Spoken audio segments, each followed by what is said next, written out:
Ako si Arman Bonifacio ng RPG Entry, graphic artist. 4 years na po ako dito sa store. Ang rating ko sa sarili ko in terms of discipline is good. Dahil sa tingin ko, meron akong sapat na disiplina lalo na sa aking mga ginagawa sa aking trabaho. Sa process familiarity naman po is good dahil kabisado ko na ang mga process na madalas namin gawin dito sa store. Sa project knowledge naman po is good dahil karamihan sa mga product and services natin ay kaya ko naman ng ipaliwanag lalo sa mga customer. Sa job function naman po is possible dahil sa tingin ko nagagampanan ko naman ng maayos ang aking mga trabaho, though may konti akong kakulangan. Ang average ko ay 1.75 which is possible. Sa workshop result, wala pa naman po akong workshop. Sa sales ranking ko last month is nasa first po ako dahil karamihan sa bulk order ay nakakuha ako. 4 years na ako rito sa trabaho kaya dapat lang na halos alam ko na dapat ang mga product and items processes dito sa store. Napansin ko madalas kami kulang sa kaayusan, communication at leadership dahil minsan napapansin kong hindi kami aware sa mga kanya-kanya naming pending lalo na pag wala yung mga nag-assist noon. Kulang kami sa pending endorsement.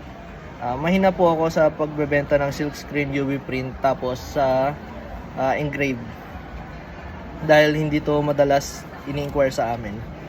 Ang housekeeping rating ko sa akin ay passable.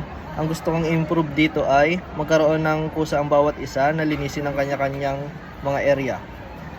Maraming tao ang hindi successful dahil sa lack of effort at goal in sight.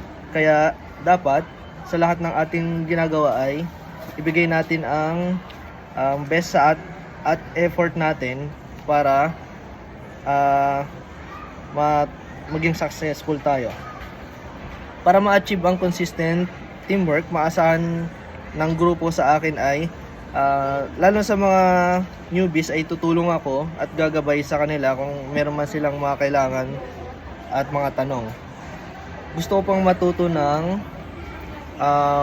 siguro pagbebenta ng maayos sa silkscreen at kung saan pa ako mahinang pagbebenta tulad ng nabanggit ko kanina.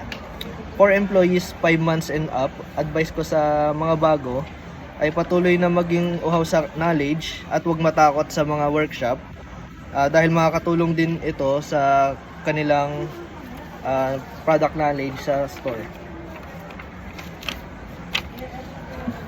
Ang average score ko dito sa aming peer-to-peer is 1.70 which is possible. Ang mga na-checkan nila sa aking is masaya kasama, disiplinado, porsigido at matyaga. Ang mga na-audit sa akin ay no damage report, input sa system. Tapos may yung isang tablet namin is lobat. Self-awareness. Base sa nabasa ko rito, ang dapat na improve ko ay ang aking punctuality and communication. Aasahan sa akin na aking pang pagbubutihin ang mga bagay na napuna sa akin.